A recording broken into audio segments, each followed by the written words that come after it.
Hola, les saluda Carla de Fernández desde casa, donde aprendemos a vivir el Evangelio estando en misión todos los días con mente, corazón y manos. Este es el 7º episodio de la serie de la vida de Josué, la historia de una vida bien vivida. El episodio de hoy se titula Sin temor al futuro. Bienvenidos a un episodio más con Carla de Fernández en el podcast Desde Casa. Hemos estado hablando mientras leemos y estudiamos la vida de Josué, la historia de una vida bien vivida. Vimos cómo Moisés había pedido a Dios un líder para Israel después de que el Señor le anunció su muerte. Y Dios eligió a Josué. Dios estaba una vez más anunciando el futuro a Moisés. Compartió con él sus planes y lo que acontecería con él en determinado momento. Moisés no tuvo temor. Por el contrario, hizo tal cual Dios le ordenó. Justo cuando leía la porción de hoy, pensaba en las veces que he sentido temor por no saber lo que acontecerá con mi vida, si estaré muchos años aquí, si viviré hasta mi vejez y de qué forma. De hecho, he visto, y quizá tú también hayas notado, la fascinación por querer conocer el futuro. Personas alrededor del mundo se dedican a predecir el futuro de individuos que se acercan a ellos para tener la certeza, si no una idea de lo que será de sus vidas. Y es que quizá en el fondo, querer conocer el futuro da un falso sentido de seguridad y control sobre la propia vida, siempre y cuando, claro, sean buenas noticias. Porque pienso, si la falsa predicción del futuro es desolador, dudo mucho que se pudiera vivir tranquilos. Si alguien le da una noticia trágica a alguien que le está prediciendo el futuro, dudo mucho que quisiera seguir viviendo y pudiera vivir de manera tranquila. Pero no fue así con Moisés. El dueño de la vida y la muerte le anunció que moriría pronto. Además, también le recordó que no llegaría a la tierra por la que estuvo peregrinando durante 40 años. ¿Cómo respondió Moisés? Moisés no se angustió. No tuvo temor de la forma como moriría, ni el lugar, ni lo que sucedería con él después del último respirar. Moisés conocía a su Dios y vivía para glorificarle, para amarle y hacer su voluntad. Así que cuando Dios le pide que llame a Josué delante del sacerdote Eleazar para nombrarlo su sucesor, Moisés hace lo que le pide. Números 27, versículo 22 al 23 dice: Moisés hizo lo que el Señor le ordenó. Tomó a Josué y lo puso delante del sacerdote Eleazar y de toda la comunidad. Luego le impuso las manos y le entregó el cargo, tal como el Señor le había mandado. Acerca de este evento, el libro de Deuteronomio nos da un poco más de detalle.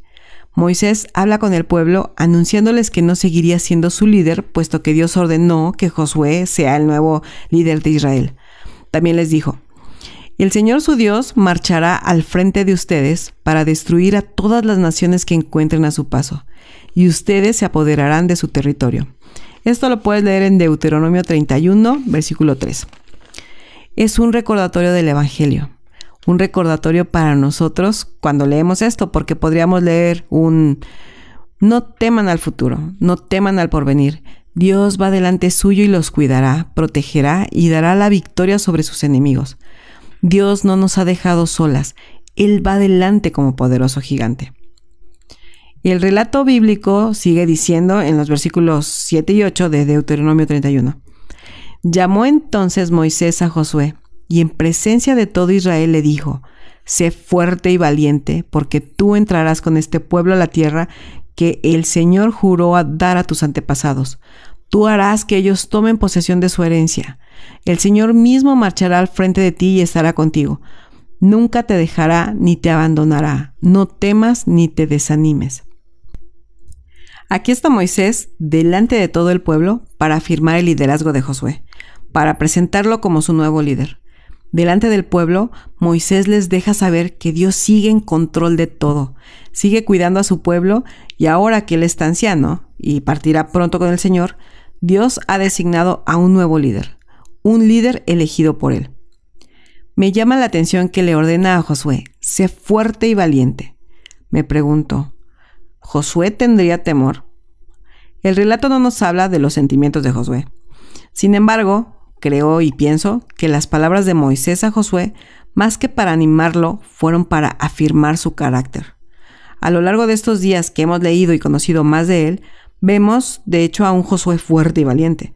Las palabras de Moisés hacen eco, le recuerda a Josué quién está con él, pues en algún momento Josué enfrentará luchas, guerras, amenazas, tendrá que guiar a un pueblo entero a la tierra que se les había prometido.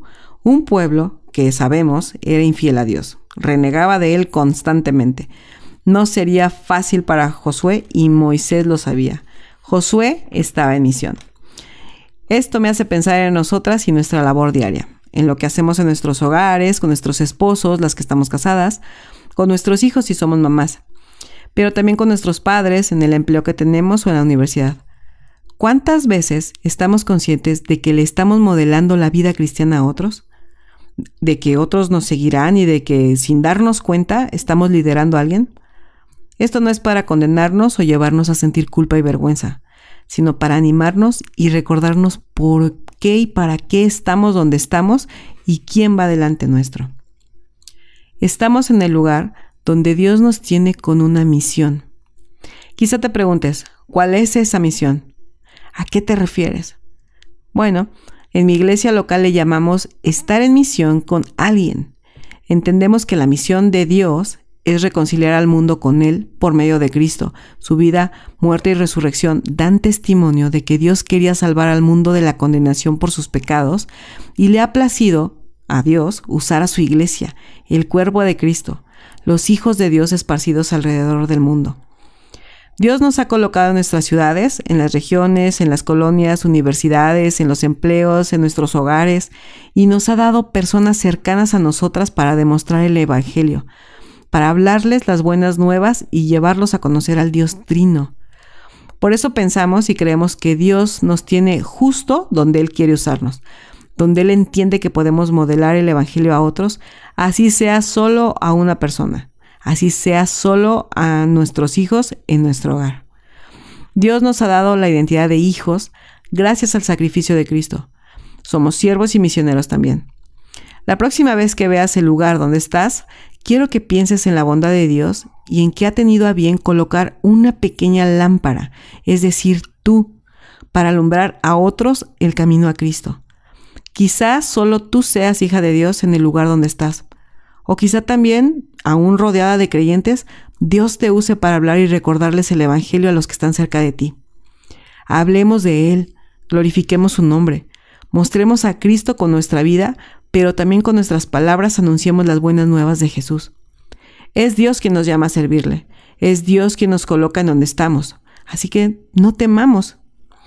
En la vida de Josué podemos ver cómo fue llamado por Dios, elegido por Él para completar la misión que antes le había dado a Moisés. Anteriormente hablamos de la humildad de Moisés al entregar el bastión a Josué, y aquí, en Deuteronomio 31, hay varios puntos que podemos resaltar del carácter de Dios, de lo que hizo y hace, pero también de lo que nosotros podemos hacer. Quiero que vuelvas a leer la porción bíblica de Deuteronomio 31 y que puedas preguntarte y buscar en cada versículo quién es Dios. Yo hice aquí unas anotaciones de quién es Dios, cuál es el carácter de Dios en esta pequeña porción bíblica. Dios es quien llama, es un rey, es soberano. Dios es fiel porque cumple sus promesas. Dios está presente, es un Dios omnipresente. Él va adelante, está con nosotros.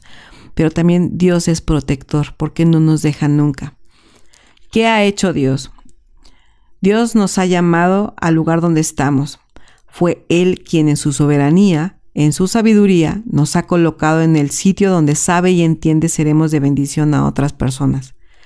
Ha sido tan bueno que nos ha dado personas mayores que han sabido guiarnos en el conocimiento de Dios y que de una u otra forma nos han modelado la vida en Cristo. Ahora nosotras, desde donde nos tiene, podemos hacer lo mismo con otras mujeres. Por ejemplo, siguiendo la enseñanza de Tito 2, pero principalmente en nuestros hogares, con los más cercanos.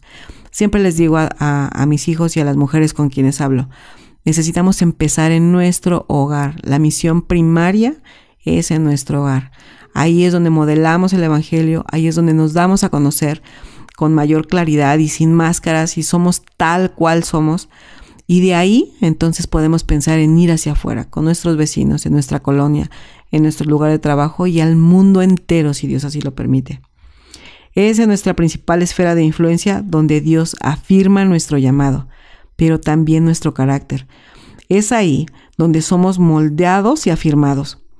Es delante de los que nos observan de cerca donde Dios nos afirma y confirma nuestra misión. Al igual que Josué, nosotras debemos ser fuertes y valientes, pues estamos en un mundo que niega a Dios, que no le conoce y en donde el enemigo de nuestras almas, Satanás, buscará formas para hacernos caer y desviarnos del llamado que tenemos. Pasaremos por situaciones que pondrán a prueba nuestro carácter y nuestra fe.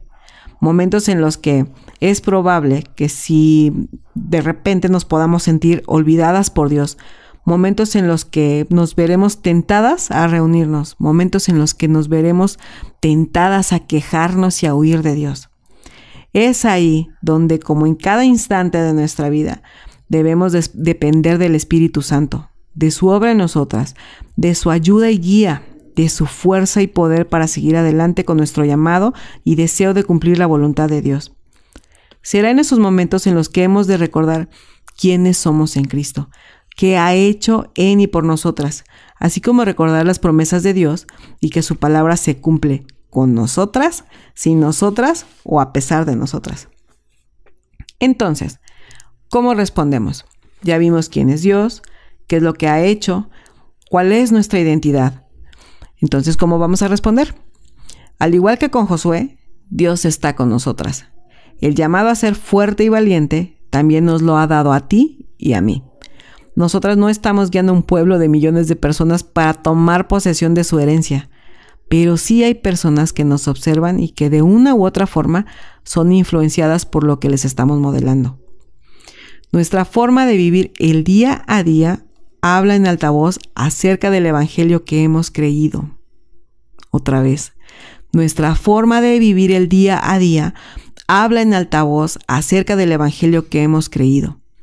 Otros observan y verán en nosotros lo que Dios ha hecho y sigue haciendo en los corazones arrepentidos. Recuerda que Dios nos ha puesto en el lugar indicado, donde podemos ser luz y sal. Ahí, en el lugar donde Dios nos tiene, seremos luz y sal a muchos de los que están en nuestra esfera de influencia. Muchos de ellos los guiaremos a Cristo, ya sea como esposas, como madres, como líderes de ministerio, compañeros de trabajo. Muchas de las personas que nos escuchan, que nos ven, que están ahí con nosotras, son líderes de empresas, son dueños de negocios. Algunos de ustedes, mujeres, tienen empleados a su cargo. Te quiero preguntar, ¿tus empleados observan y ven el evangelio que te ha transformado? Es más, las que solamente están en casa sirviendo al Señor ahí, enfrente de sus hijos, ¿tus hijos observan de cerca cómo respondes al evangelio que has creído? ¿Ellos pueden dar testimonio de que Cristo vive en ti? Así que es necesario que recordemos que Dios va delante nuestro. Es en el día a día donde nuestro carácter será afirmado, pero también es nuestro deber afirmar el carácter de los más pequeños. Pequeños en edad, pero también en la fe. Necesitamos recordarnos unos a otros el evangelio porque solemos olvidarlo. Solemos olvidar quiénes somos en Cristo. Solemos olvidar lo que ha hecho por nosotras. Los pequeños quizás no conocen su identidad y no han tenido la suficiente exposición al evangelio. Entonces es necesario que nosotras se los recordemos, que afirmemos su carácter. ¿Cómo podemos hacerlo? Celebrando la evidencia de gracia que ellos estén mostrando. Todos los que hemos creído en Cristo estamos siendo renovados, transformados día a día para parecernos más a Él. Hay cambios sutiles y a veces, la mayoría de las veces, imperceptibles a nuestros ojos. Ahí es donde otros podrán hacernos ver la obra de Dios en nosotros y celebraremos su bondad. Y eso mismo deberíamos hacer nosotros con los más pequeños, a manera de afirmar su carácter. Celebremos la obra de Dios en ellos, que aunque es lenta en muchas ocasiones, siempre es segura. Que los más pequeños, incluso aunque tengamos la misma edad en vida y la misma edad espiritual, por así decirlo, podamos celebrar las evidencias de gracia en cada uno de nosotros, que podamos hacerles saber que vemos a Dios actuar, que podemos ver cómo el Espíritu Santo los está transformando poco a poco, día a día. porque como dice Filipenses 1:6, estoy convencido de esto, y el que comenzó tan buena obra en ustedes la irá perfeccionando hasta el día de Cristo Jesús. Y que así sea. Amén. Esto fue un episodio más del podcast Desde Casa con Carla de Fernández. Aprende a vivir el Evangelio estando en misión todos los días, con mente, corazón y manos. Desde Casa, síguenos en nuestras redes sociales.